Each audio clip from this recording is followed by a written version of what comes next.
Undeclared wars are commonplace. Tragically, our government engages in preemptive war, otherwise known as aggression, with no complaints from the American people. Sadly, we have become accustomed to living with the illegitimate use of force by government. To develop a truly free society, the issue of initiating force must be understood and rejected. What if sometimes, to love your country, you had to alter or abolish the government? What if Jefferson was right? What if that government is best which governs least? What if it is dangerous to be right when the government is wrong? What if it is better to perish fighting for freedom than to live as a slave? What if freedom's greatest hour of danger is now?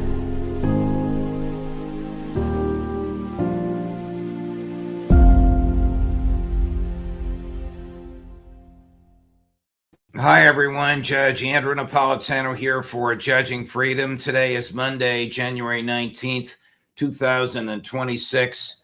Ray McGovern will be with us in just a moment on Israel and Iran. Who's really worried? And what does the Kremlin think about Trump wanting Greenland? But first this. History tells us every market eventually falls. Currencies collapse. And look at where we are now. 38 trillion in national debt. Stocks at record highs defying gravity. So what happens next?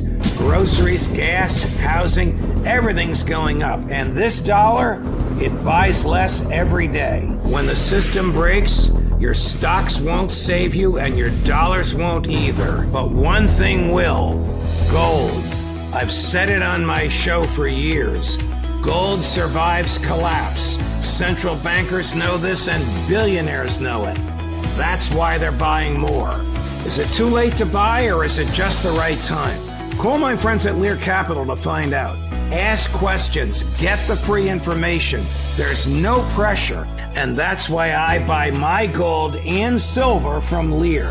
And right now you can get up to $20,000 in bonus metals with a qualified purchase. Call 800-511-4620 or go to LearJudgeNap.com today. Ray McGovern, welcome here, my dear friend. Thank you, of course, as always, for joining us. Before we get to Israel and Iran, do we know what the Kremlin's views are on Trump coveting Greenland? Well, amazingly, they seem to be very much in favor of it. I mean, Judge, if the name of the game is to wreak havoc on NATO, the Russians have pretty much achieved this without lifting a finger. Trump has done it for them. Now, I was thinking along those lines, and yesterday I saw an RT article that sort of suggested that. But now, this morning, Dmitry Peskov, Putin's spokesperson, said precisely that. This would be a terrific achievement by the President of the United States, not only of national significance, but of historic significance if he pulls this off. Not a word of, well, you know, we don't think this is a good idea, or poor Europeans for having to decide on this. It was just to, look, we understand this would be a feather in his cap. In other words, this is a sop to Trump's ego. And as I've said countless times, for whatever reason, and I think I know the reason, Putin is trying to gently treat Trump so that Trump doesn't go off half-cocked and destroy Russia and the rest of the world in the process. I mean, this sounds simple, but I think that's at the core of this. Putin knows he's going to win in Ukraine, and now one of the side effects, intended or unintended, is that NATO is falling apart and Greenland is the major catalyst this time. Here's Dmitry Peskov earlier today on this very topic with these very lines that you've summarized, Ray. Chris, number 9. However, there are international experts who believe that if Trump resolves the issue of Greenland's annexation, he will undoubtedly go down in history, and not only in the history of the United States, but in world history as well. And I repeat once again, without discussing whether this is good or bad, it's hard to disagree with these experts. That's probably all that can be said on this topic. will go down in history. Of course, he recently apparently told the Prime Minister of Norway that without the Nobel Prize, he's no longer interested in peace. Judge, I hold no brief for Trump, nor for Putin, but there is such a thing as realpolitik. And what Putin is trying to do is keep his powder dry until he completely wins in Ukraine, and Trump will have to come around. And meanwhile, NATO is no more as a viable entity. It never was as a military entity over the last 5 years. And now it's shown to be, well, here are the Germans. What did they do? On Friday, they sent troops to Greenland. How many? 15 men and women troops. Oh, when did they come back? Sunday. Oh, why? Well, the German Defense Ministry said they blamed it on the weather. There was not good weather in Greenland, so we withdrew our sizable contingent. Really ridiculous. Obviously, it was symbolic, but the symbolism was absurd for the reasons you've just demonstrated. Not only absurd, but if you want to tweak Trump, and it succeeded, Trump immediately leveled 10% more tariffs on those 8 countries. Now, what were they? Finland, Norway, Sweden, Denmark, the Netherlands, France, Germany, and Britain. 10%, okay? And if they don't shape up on June 1st, 25%. 25% more? Or no, we don't know. It's 25% the 1st of June. It's just sort of crazy, but the Europeans are shown to be feckless and helpless, and they will, in my view, no doubt acquiesce in this seizure of part of NATO without a fight. They don't really have any option, and that's one reason why realpolitik Russians look on and say, well, okay, you got to admire this guy. He's done it without a fight, and he'll go down in history as having enlarged the United States larger than the Louisiana Purchase, for God's sake, and much larger than Alaska. Here's Representative Mike Turner. Now, I'm no fan of his. He's the most pro, as far as I can tell, universal, warrantless surveillance person in the United States Congress. But he's got a different view of Trump's presidency when it comes to Greenland. Chris, cut number 4. There certainly is no authority that the president has to use military force to seize territory from a NATO country. And certainly this is problematic that the president has made this statement and has caused tension among the alliance. They're very concerned about Trump's response on this. It's putting at risk, I think, Trump's peace principles with respect to Gaza, with respect to Ukraine and Russia, his leadership among our allies, because he needs our allies for being a base for his ability to rally. And certainly, one of his principles of trade and his ability to, help our economy, it's put at risk his EU negotiations. Yes. The American public I think are questioning. Yeah, well, you saw our poll. Right, we shared it with right. you. 70% of Americans disapprove of using funds to buy Greenland. 86% disapprove of him using military force to take it. How do you justify and explain his strategy when both our allies and Americans say no? I think people would prefer a focus on the economy instead of a focus on Greenland.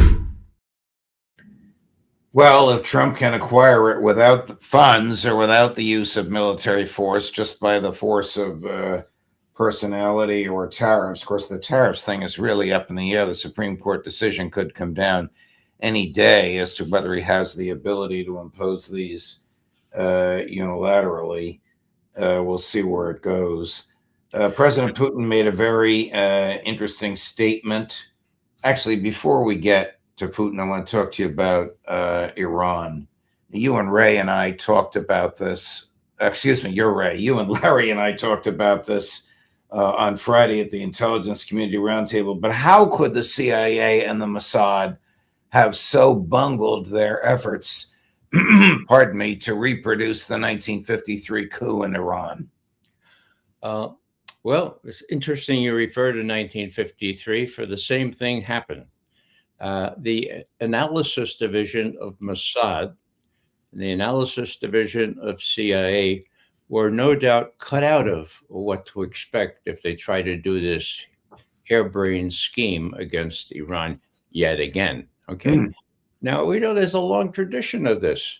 When John Kennedy decided to okay the Bay of Pigs invasion, he knew they'll probably not succeed. He said, we're not going to use U.S. forces to bail these people out once they get on the beach.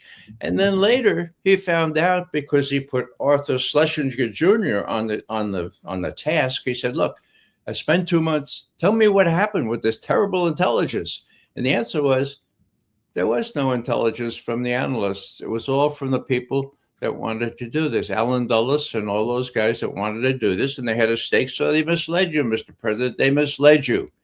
And exactly a month after John Kennedy was killed, President Truman wrote an op-ed that appeared in the Washington Post, just in one edition, right? And what it said is, the cardinal fault of the CIA is to mislead the president into making very unwise decisions. His words, okay? So Truman set the CIA up to give the president what he called untreated intelligence. In other words, not biased, not what the Pentagon or the State Department wants to say. And he succeeded. I worked in that vineyard for 2/3 of my career until it became corrupted, okay? But it was possible for us to do that. It was not possible during John Kennedy. He quote, reneged. He never made a promise to bail the people out on the Bay of Pigs. He told them he wouldn't do that. But they said, well, he reneged, okay? On Alan Dulles' desk, after he died, were coffee-stained notes that said, when push comes to shove, the president will be unable to resist committing U.S. forces so as to make sure that the enterprise does not fail. The enterprise to overthrow Castro. He was a bad commie, of course, and we know what's best for the American people. We'd have to talk to the analysts. Schlesinger told Kennedy, look, you have to revise the CIA. If you're going to do something like this, please make sure the analysts are involved. They weren't involved then. I don't think they're involved against you. Well, tell me what you think happened then. Mm-hmm. Or tell me what advice you think was given to President Trump about the CIA working with Mossad to foment chaos in the streets, to take advantage of legitimate complaints about the economy, much of which were caused by us, but legitimate pain, and turn them into violence. Would John Ratcliffe, the director of the CIA, have advised the president to do it, knowing that the analytical team had not yet weighed in, just the operations people did? Do I have that right? The legislation setting up the CIA says that the director of the CIA shall perform such other functions and duties besides untainted intelligence as the president shall from time to time direct. So if Trump makes it clear to Ratcliffe, look, I want to obliterate his word, Iran, you think I can do it? Ratcliffe goes to his operatives and says, you think we can do that? And the answer is always, of course we can. Of course we can, because these Iranian emigres assure us that this is a piece of cake, just like the Iraqi emigres assured us that there will be a cakewalk, right, going into Iraq. Is there nobody at Langley saying the emigres are not trustworthy because they have a bias, they have a dream that they're going to come back at the power? Well, there were people at Langley that said that about the Iraqi, Chalabi and all those guys. Okay, right. But they're cut out. They were not out. They don't. Well, actually, it was worse still. They acquiesced, and that's the great sorrow for me. My former colleagues let themselves be used by Cheney and Bush to justify an unjustifiable war of aggression against Iraq. Same thing happens now with Iran. They don't really. If there are honest analysts left, and I suggest there really are, witness the fact that less than a year ago, Tulsi Gabbard testified that Iran is not working on a nuclear weapon and hasn't been since 2003. Okay. Oh, what happened to that? Well, somebody told Trump that she doesn't know what she's talking about. So Trump said, I don't believe that. I don't know. So it's a real, I mean, it's a structural fault that, as I say, goes back to the creation of the CIA. If there are honest analysts, well, they're not given a say in these decisions. And Tulsi Gabbard, by statute, has the right to review covert action plans. You think they gave her that? No, they sent her to Hawaii to bathe in the ocean there. I mean, they made a fool of her. I don't know how she can keep her job with dignity. She was literally taking selfies of herself on the beach in Hawaii during the final stages and in the hours preceding the military operation to abduct President Maduro. Yeah, Judge, I think she did that deliberately. I mean, if you know that a harebrained scheme is about to happen, one good way for you is to dissociate yourself from what's going on. And what better way to say, look, I was pretty far away from all this stuff that was going on. I was swimming in Hawaii. So I think that was deliberate. Now, whether Trump will come back and say, oh my God, I was misled again, just like in Ukraine, now in Iran, Venezuela's good. Maybe I ought to talk to Tulsi again. I think that may be in the offing. That may be the wish father to the thought. Yeah. I hope you're right, because, you know, you and I share the same view of her, a view well grounded in all the wonderful things she said and votes she cast when she was in the House of Representatives. I want to go to what also another matter that we talked about on Friday with Larry, and that is President Putin on international law. Let's play this clip, and then you tell me what you think. Chris, cut number one.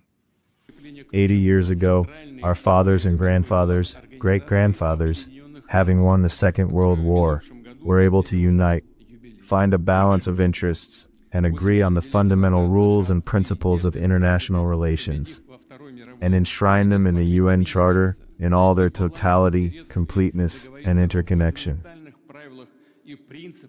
The imperatives of this foundational document, such as equality, respect for sovereignty, non-interference in internal affairs, and the resolution of disputes through dialogue, are now in demand more than ever. This principle is enshrined in fundamental international legal documents. Disregard for this basic, vital principle has never led and will never lead to anything good. This was clearly demonstrated by the crisis around Ukraine, which became a direct consequence of many years of ignoring Russia's legitimate interests and a deliberate course toward creating threats to our security, toward the advance of the NATO bloc to Russia's borders, contrary to the public promises given to us. I want to emphasize this. Contrary to the public promises given to us, I recall that Russia has repeatedly put forward initiatives to build a new, reliable, and fair architecture of European and global security. Contrary to the public promises given to us, we all know what he's talking about. Sure. Now, people see a big revelation in this, Judge. I do not. This is what we in the trade call boilerplate. Look at the scene. It's people, 32 people, ambassadors and others, giving their credentials to the president of Russia. He's going to emphasize, look, don't lie to us, okay? If you make a commitment, don't go back on it like the U.S. did, like NATO did way back when they promised not to enlarge it. Don't do that anymore. And then he follows it up. You know, it doesn't end where you ended. He says it's precisely this kind of long-term security arrangement, a sustainable peace that reliably ensures the security of everyone that our country strives for. So to think that this is something new, it's not, in my view. It just repeats what Putin has said many times in the past, and the occasion sort of demands a reminder that, look, you know, we were deceived. He said that countless times in the past. We were deceived by the U.S. and NATO. Don't try that on us. Just remember, you're representing your country. Don't do that to us. It will come to a no good end. Here's another clip you'll appreciate from the same speech, President Putin on January 15, Chris number 2. I want to emphasize this. Contrary to the public promises given to us, I recall that Russia has repeatedly put forward initiatives to build a new, reliable, and fair architecture of European and global security. We proposed options and rational solutions that could suit everyone. In America, Europe, Asia, throughout the world. We believe that it would be worth returning to their substantive discussion in order to fix the conditions under which a peaceful settlement of the conflict in Ukraine can be achieved, and the sooner the better. It is precisely toward a long-term and sustainable peace, reliably ensuring the security of everyone, that our country is striving. Not everywhere, including in Kyiv and the capital supporting it, are they ready for this. But we hope that awareness of such a necessity will come sooner or later. Until this happens, Russia will continue to consistently pursue the goals it has set for itself. Thanks, Judge, for including that part, because that's the essential part. You know, I've said countless times that Putin and his advisors place great priority on developing decent relationship with the United States. Now, it seems really, really strange that here drones fired from Ukraine target the what the Russians call the state residence near Valdai, and Putin is still talking like this. Still, Peskov, his spokesperson this morning, says, "Look, we think Trump is probably going to go down in history as somebody really great if he seizes Greenland." My God, the world is turned upside down, but the Russians are giving these sops to Trump. Why? Because they like him? No, because he's unpredictable and he's got his fingers on the nuclear codes. They are extra cautious. They're going to humor him. Whether he comes around and helps good things happen in a negotiated settlement on Ukraine doesn't really matter, because the Russians have won that. The big thing is, let's not have a nuclear war. We, that is the Russians, have built up our country for 25 years now after it was plundered economically by the Wall Street guys and the Harvard boys. We don't want to risk that. We're gonna give this guy some very kid gloves treatment, and with the hope, who knows, maybe. Well, who's in Davos today with the Trump? Oh, it's Witkoff and Kushner are there. Oh, and is Zelensky going to be there? Yeah, he's there too. Are they going to talk to him? Well, they talked to the Ukrainians over the weekend. Is there something brewing here? I don't know, but the Russians are trying to tamp this thing down. And to their credit, they're not going to be provoked by things, even things like Scott Ritter says, are attributable to the United States technology, which enable these 91 Ukrainian drones to hit the state residence near Valdai. Wow.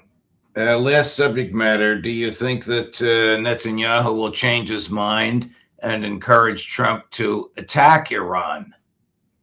Well, it's hard for me to predict what Netanyahu will do. I don't see him in such extremis here. I don't think he's so dangerously endangered politically that he will do that. Of course, it all depends on Trump, and predicting Trump is a fool's errand. So if Netanyahu says, "Well, we're going to try this again," and Trump should say, "Well, but Starlink, we don't have that anymore. What are we going to do?" And as you pointed out, I think before, not only were the merits of the thing in place, namely no more Starlink links with the agents provocateurs, but Netanyahu himself said, "Well, Mr. President, hang on for a second. Somebody just told me what happened in April. Oh God, they can obliterate us. So timeout, call another timeout." And that's where we are at the timeout period. God knows what will happen after the intermission. Here's Senator Graham, very unhappy with the Arab nations who joined Netanyahu asking Trump not to attack. Chris, number 8. Yeah, I'm not so sure they're a very good ally right now.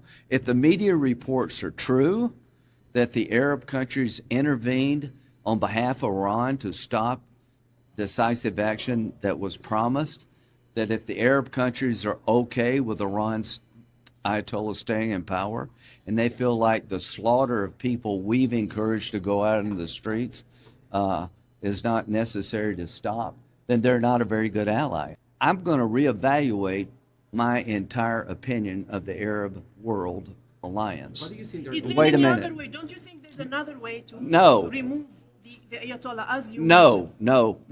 To the Arab world, I've tried to be very hopeful to build on the Abraham Accords. But this idea of saying one thing behind closed doors and something else in public is coming to an end. If you did, in fact, intervene to stop this action, that means you really don't understand what America's interests are and your own interest. How can you ask President Trump to do that after he's encouraged people to go out in the streets, risk their own lives? That is such a narrow view and a distorted view, and quite frankly, a sick view of what to do. I don't want to be aligned with that. I would never vote for any kind of agreement that would bind us to any Arab country that actually did this. Well, anybody takes him seriously. Well, I think the Arab countries are shaking in their boots, Judge. I mean, my God, they've lost a friend in Lindsey Graham.